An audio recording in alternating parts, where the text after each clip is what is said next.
Assalamualaikum warahmatullahi wabarakatuh, Ustadz. Waalaikumsalam warahmatullahi wabarakatuh. Ustadz, bagaimana menghilangkan sifat selalu berburuk sangka kepada orang lain? Apakah sama dosanya jikalau kita berburuk sangka tapi tidak disebarluaskan pada orang lain? Cuma di hati saja mungkin sifat buruk sangkanya. Gimana, Ustadz? Bismillahirrahmanirrahim. Allahumma sholli ala Muhammad wa ala ali Muhammad. Yang pertama, cara menghilangkan prasangka buruk itu dengan menggantikannya dengan prasangka yang baik dulu, Bu. Ya. Tadi saya sudah sebut prosedurnya. Kalau kita berprasangka buruk dan kita sadar itu prasangka buruk ya, kita langsung istighfar pada Allah. Astagfirullahaladzim. Karena kita tahu prasangka buruk itu adalah dosa. Ya. Meskipun timbulnya masih di dalam diri ya, belum keluar tuh, masih di dalam hati, di dalam jiwa, di dalam pikiran kita. Kita belum menyentuh sesuatu atau apalagi kita memecahkan barang milik orang lain, bukan. Kita baru berurusan dengan diri sendiri. Berprasangka buruk atas seseorang itu. Mengapa disebut dosa? Karena kita mengotori diri sendiri pertama. Bercak di kolbu kita itu ditambah karena kita berburuk sangka. Yang kedua, kita berpikir sesuatu yang bisa jadi tidak benar atas orang lain.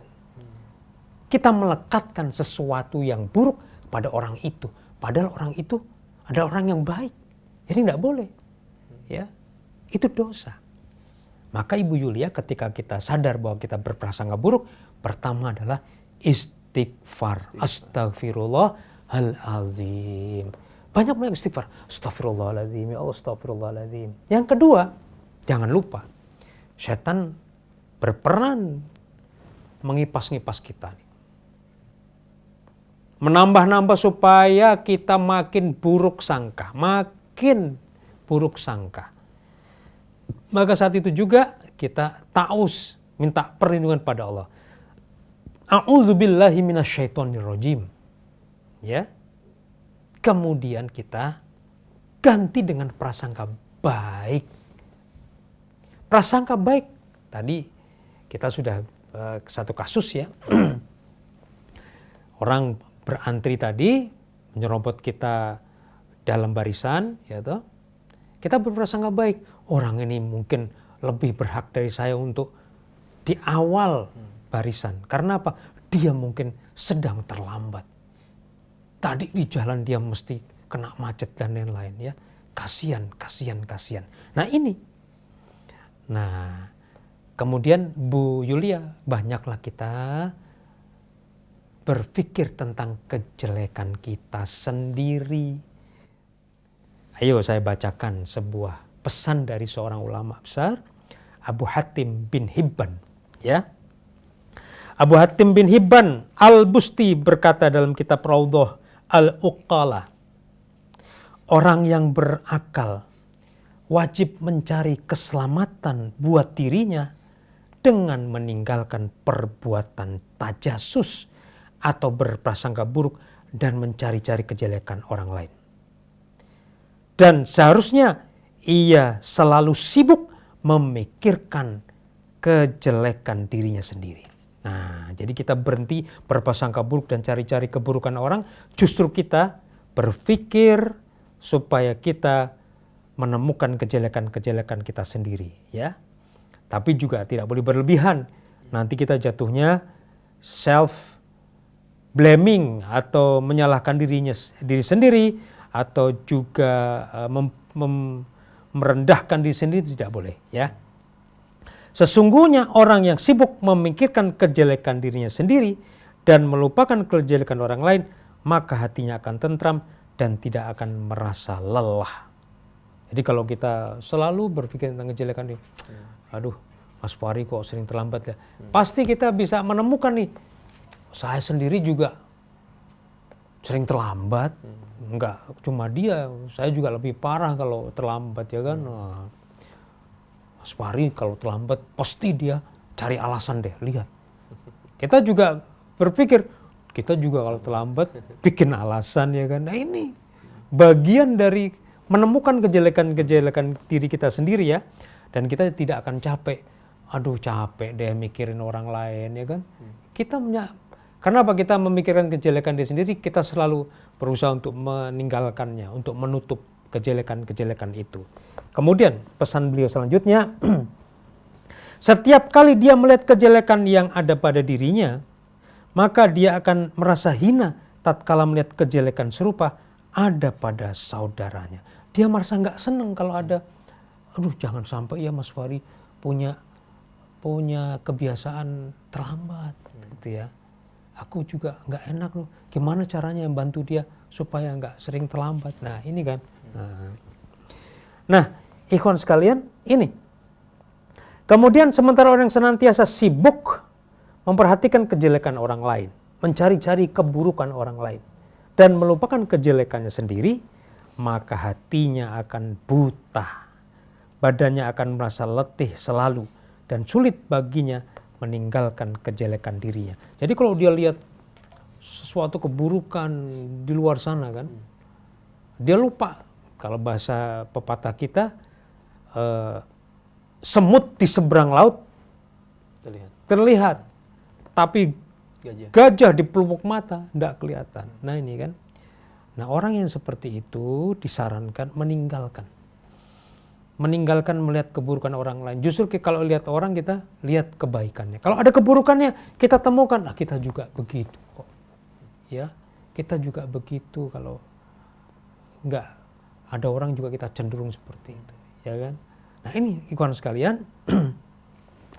Kemudian beliau juga berkata, tajassus atau mencari-cari keburukan orang lain ya adalah cabang dari kemunafikan.